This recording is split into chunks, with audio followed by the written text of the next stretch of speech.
Good morning and happy Monday. I hope you had a fabulous weekend.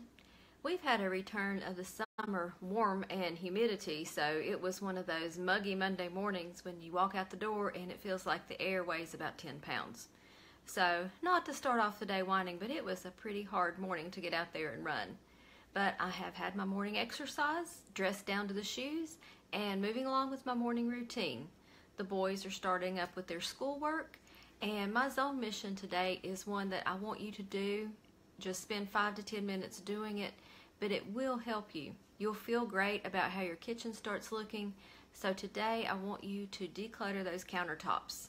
Put away things that you're not using. Put things in the trash that need to go in the trash. See if there's a better place to keep some of the things that you don't use every single day.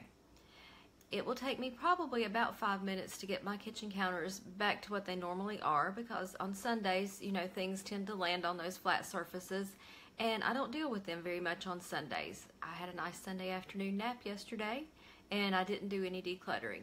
So this morning, I'm going to spend 5 minutes on my kitchen counters, putting some things away that need to go away, and just doing some general straightening, wipe it off. But keeping these kitchen counters cleared off and decluttered helps the overall look of your kitchen. Also, it gives you a better place to do your meal prep. For me, we do a lot of salads, so I need a lot of space on the counters to do my vegetables every day.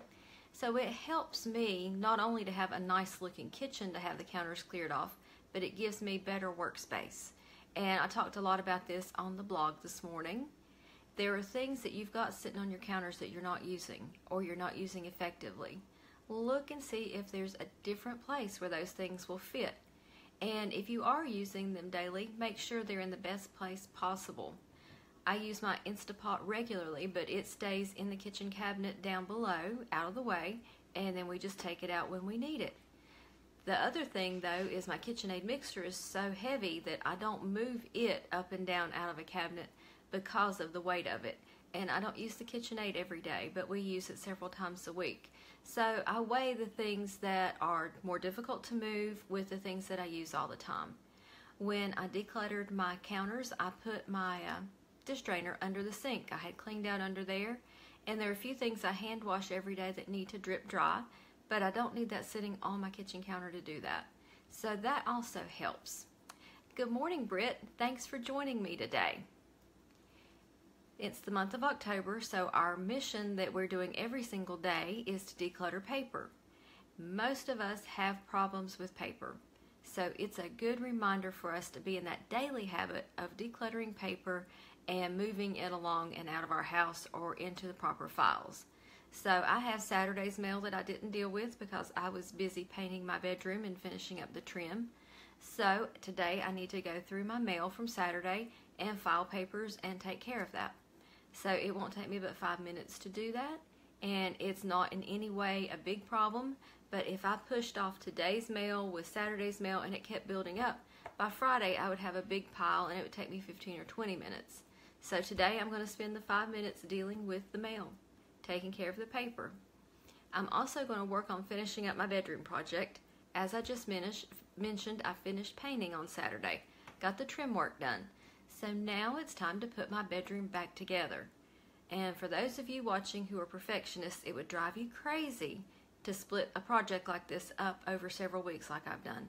But it has kept me from going overboard, from burning out and doing too much. I do just a little bit here and a little bit there, and then I'm finished with the project, and it's taken me a lot longer than if I would have spent, one whole Saturday just trying to do it all and killing myself. Then I would need 2 or 3 weeks to recover. The way that I've divided it out, I've spent about 3 weeks on it. And that's what I spent on the kitchen. We spent about a month on the kitchen. And I am able to do this because I've broken it down. But if you're a perfectionist, I know you have shuddered already thinking of having things boxed up for a month, things out of place for a month, bedroom tore apart for a month. Really, it's not been a big deal. My surfaces have stayed cleared off because I've not put anything back on them. And it's really easy to go in there and dust. Now I do miss having my pictures on the walls, and I miss having the pictures of the kids on the dresser. But that's going to go back today. And then I'll move on to my next project. And by doing it this way, I'm not burning out, and I'm not really just trying to focus on that and all the other routines fall apart. When I've talked to a lot of my ladies who try to do projects like this, if they hyper focus on the project, then their basic routines fall apart. They're not getting their dishes done, they're not cooking, they're not doing laundry, they're not getting swish and swipe done. They have hyper focused on that project.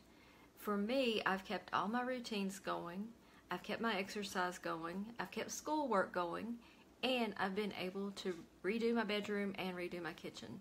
So I'm happier doing it this way, and I'm sharing it with you so you'll understand that there are other ways versus just completely tearing a room apart, having a weekend warrior project, and getting to Monday morning exhausted.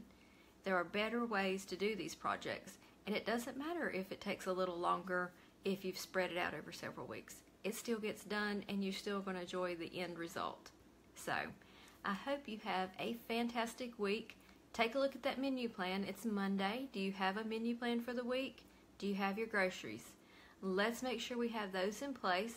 I know what we have for the week planned for food. I've got the food items already in the refrigerator in the cabinet, and it's going to be easy to execute because I kept it simple. And we'll just have a great week, and I'm not going to stress out over anything. Each thing is just going to happen as part of my routines, and we'll just move to the next thing. So if you have questions, drop them down here. Raina, good morning to you too. Thank you for joining me. You can also email me at tammy@tammyfox.com and check out my blog at tammyfox.net. There's always a morning post Monday through Friday to help get your day started, and then I do these videos about the middle of the morning. So have a fantastic day, and I will see you guys tomorrow.